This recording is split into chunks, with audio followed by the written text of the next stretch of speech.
नमस्कार, फ्रंटलाइन 24 में आप सबों का स्वागत है।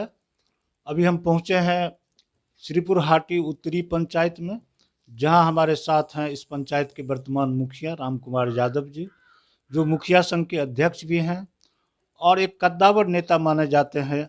जिला में प्रदेश स्तरीय नेता हैं और इनकी पहचान की कोई ये नहीं है, हर एक व्यक्ति इन्हें जानता है और समाज सेवा से लेकर राजनीतिक क्षेत्र में इनकी एक अलग पकड़ और पहचान है और विगत कई वर्षों से इस पंचायत का प्रतिनिधित्व कर रहे हैं। पंचायत के विकास के लिए ये सदा तत्पर रहे हैं और काफ़ी अच्छा विकास हुआ है। जब फ्रंटलाइन की टीम इस पंचायत में भ्रमण की है, कई जगह कई वार्ड में भ्रमण की है, तो लोगों ने इनके काम को सराहा है। इनके व्यक्तित्व, इनके चरित्र की हर जगह प्रशंसा होती है। तो आइए करते हैं मुखिया जी से चुनावी चर्चा। सबसे पहले मुखिया जी, फ्रंटलाइन 24 में आपका स्वागत है। बहुत बहुत धन्यवाद। फ्रंटलाइन के सभी कर्मी को और खास करके श्याम बाबू को बहुत बहुत धन्यवाद। हमारे अभिभावक भी रहे हैं और पुराने मित्र हैं, इसीलिए आपका टीम हमारी पंचायत में आया है। इसीलिए सबसे पहले आपको अपनी पंचायत की तरफ से, अपने पंचायत की जनता की तरफ से आपका स्वागत और अभिनंदन करते हैं। ये वैसे तो आप कई वर्षों से हैं, लेकिन इधर पिछला जो 5 वर्ष गुजरा है आपका, इसमें कौन कौन सा ऐसा काम हुआ है जो काम प्रमुख हो और यहाँ की जनता उस काम को हमेशा याद रखे? हम थोड़ा और 5 साल पीछे जा रहे हैं, क्योंकि हम चुनाव सबसे पहली बार 2011 में लड़े। उससे पहले बाबूजी 37 वर्षों तक यहाँ पंचायत का सेवा किए थे। श्रीपुर हाटी पंचायत था, उसके बाद 3 भाग में विभक्त हुआ, श्रीपुर हाटी उत्तरी, दक्षिणी और मध्य।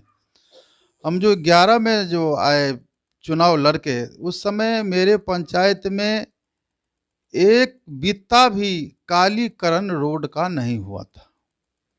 चारों तरफ पंचायत में सिर्फ खरंजा और कच्ची रोड ही बना हुआ था, जो कि शहर से मात्र 5 किलोमीटर के दूरी पर यह अवस्थित है। और ये हमेशा पंचायत, चाहे राजनीतिक कारण से है, चाहे जिस कारण से, उपेक्षित महसूस किया गया। यहाँ के सांसद, यहाँ के विधायक को भरपूर मदद किया यहाँ की जनता, लेकिन दुर्भाग्यवश आज तक किसी ने इस पर कोई ध्यान नहीं दिया। यहाँ एक भी रोड कालीकरण नहीं हुआ था। 2011 में जब हम पहली बार चुनाव जीत के आए, चूँकि हम 87 से लेकर के 2011 तक मैं लगातार दरभंगा समस्या है, तो हमने सबसे पहले जीतने के बाद बारी बारी से जितना प्रधानमंत्री और मुख्यमंत्री रोड था, तो विगत 10 वर्षों में करीब करीब सभी रोड या तो बन गए हैं या तो बनने के प्रोसेस में हैं। लगभग जितने मुख्य सड़क हैं हमारे खास करके पूरे पंचायत में। और 2016 में हम 2000 चुनाव जो हुआ 2016 के फरवरी में, 2011 में हमको जनता ने यहाँ मात्र 150 लगभग वोटों से चुनाव जिताया था। चूँकि लोगों का कहना था कि आप दरभंगा में रहते हैं, तो फिर लोगों का जो काम होगा तो आपको दरभंगा तो भेंट करने जाएगा नहीं। विरोधी जो थे, जो हमारे विरोध में कुछ तो मुद्दा था नहीं, तो सिर्फ यही कहते थे कि दस्तखत कराने और मोहर मराने दरभंगा आपको जाना पड़ेगा, ये तो यहाँ रहेंगे नहीं। लेकिन 5 वर्षों में मैंने जनता का सेवा किया, तो यही गरीब गुरबा जनता ने 1500 लगभग मतों से हमको चुनाव जिता के 2016 में पुनः स्थापित करने का काम किया। और जो मेरे खिलाफ 5 उम्मीदवार चुनाव लड़ रहे थे, 5 को मिलाकर भी उतना वोट नहीं आया जितना हमको अकेले जनता ने यहाँ दिया। मतलब 50% से प्लस वोट हमको दिया और 50% से नीचे में सारे लोग रहे। तो 2016 से लेकर के 2021 तक 5 वर्षों में सबसे पहले सरकार का, बिहार सरकार का आया जो यहाँ पर जल नल और पक्की नली गली बने, तो वार्ड क्रियान्वयन समिति बनाया गया।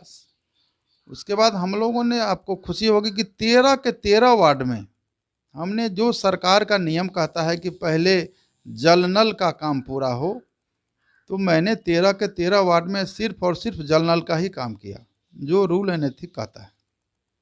क्योंकि बहुत से पंचायतों में हमारे साथी प्रशासन के प्रेशर पर जल नल नहीं करके पक्की सड़क को ढलैया कर दिए और उसका खामियाजा अभी लोग भोग रहे हैं।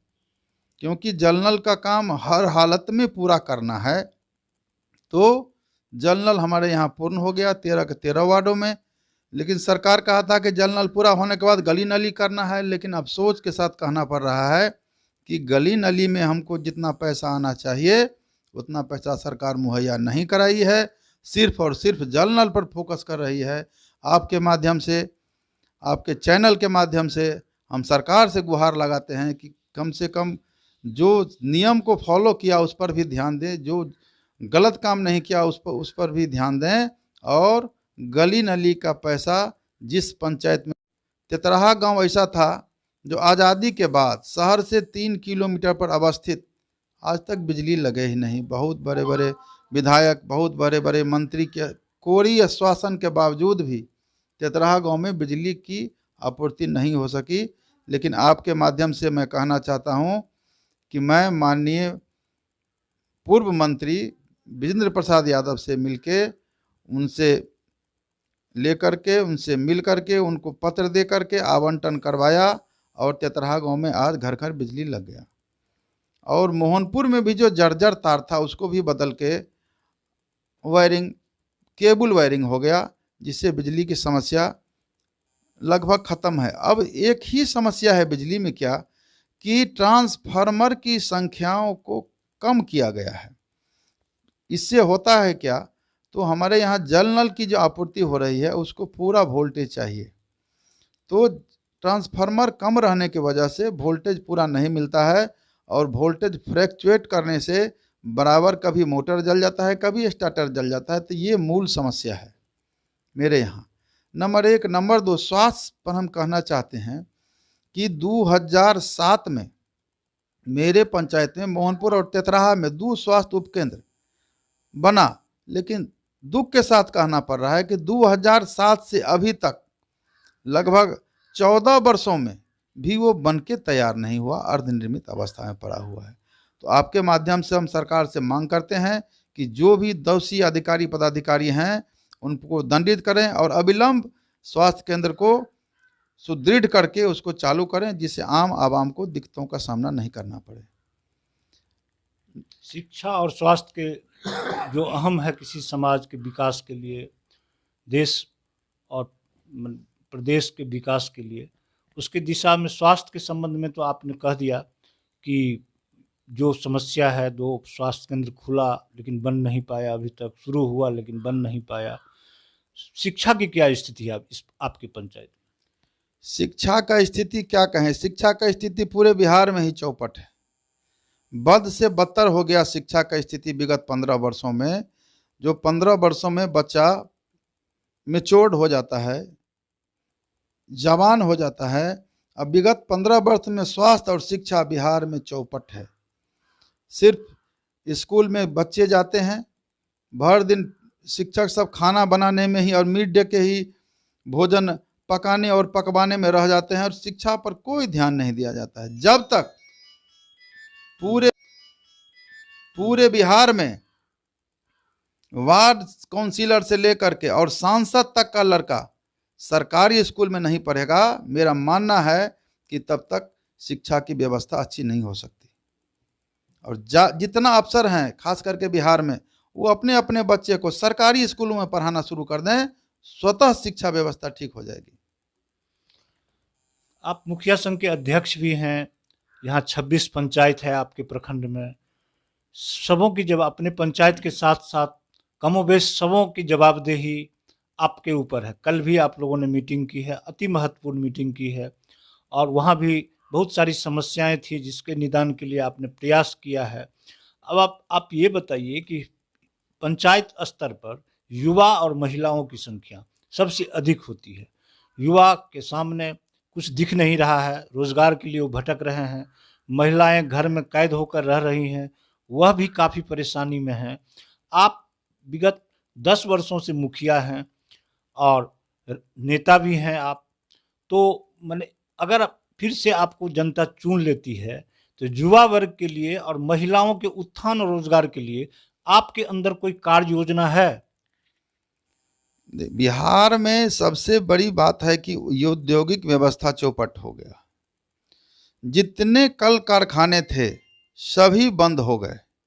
और विगत 15 वर्षों में हम लोगों को याद है, जिस समय में 4 रुपये किलो नमक मिलता था, उस समय 7 रुपये किलो गेहूं बिकता था। और आज 20 रुपये किलो नमक बिक रहा है और 17 रुपये 18 रुपये गेहूं बिक रहा है। वो भी व्यापारी के पास जाने के बाद। किसान के घर में रहने के समय में 10 से 11 रुपये ही गेहूं बिकते हैं। ये बहुत दुखदाई क्षण है युवाओं के लिए, किसानों के लिए और देश के आम आवाम के लिए। जब तक इस देश और बिहार और पंचायत में और गांव में किसान समृद्ध नहीं होंगे, तब तक देश की समृद्धि की परिकल्पना करना ही बेईमानी है। तो कोई भी सरकार आई है, आज तक किसानों के ऊपर किसी ने नहीं ध्यान दिया। सब किसानों का वोट लेकर के जन चुन करके जाती है और वहां जाकर के किसानों को भूलने का काम किया है। जब तक किसान समृद्ध नहीं होगा, जिस देश में 2 रुपये और 3 रुपये गेहूं फ्री में खिलाने से कुछ होने वाला नहीं है। अभी जो स्थिति बद से बदतर हो गई है, पहले औद्योगिक विकास करना होगा बिहार को, तब बिहार तरक्की करेगा, तब मिथिलांचल तरक्की करेगा। औद्योगिक विकास के बिना तरक्की बेईमानी है और सपना जो है सो साकार नहीं होगा मिथिलांचल के लोगों का।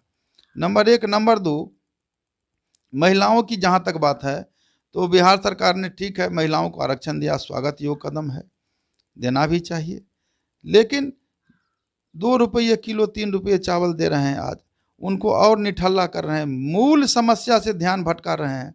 यहाँ मेरे यहाँ नहीं, पूरे जिला में खास करके राशन कार्ड जिन गरीबों को नहीं मिला है, इस कोरोना काल में भी उनको अनाज नहीं मिला।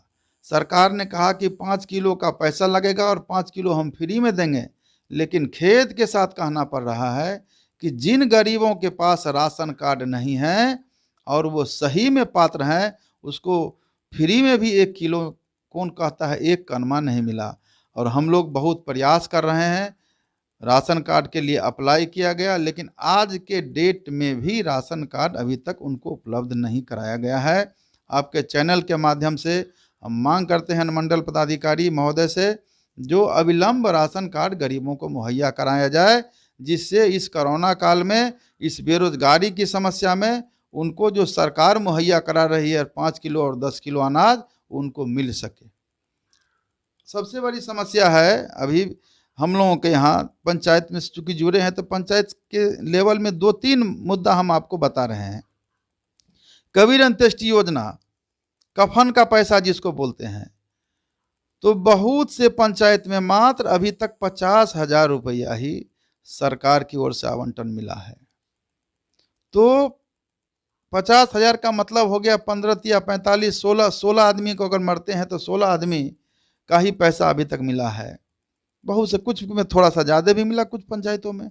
तो कहने का मतलब है 5 बरस में आप इमेजिन कर लीजिए, जान लीजिए कि कितने लोग मरे होंगे, और मरने के बाद यहाँ तुरंत जो है सो उनको कफन का पैसा देना है। लेकिन सरकार अभी तक 2 साल 3 साल का पैसा लोगों को बाकी है, अभी तक नहीं दे रही है। इससे भी बदतर स्थिति आपको कन्या विवाह योजना का है।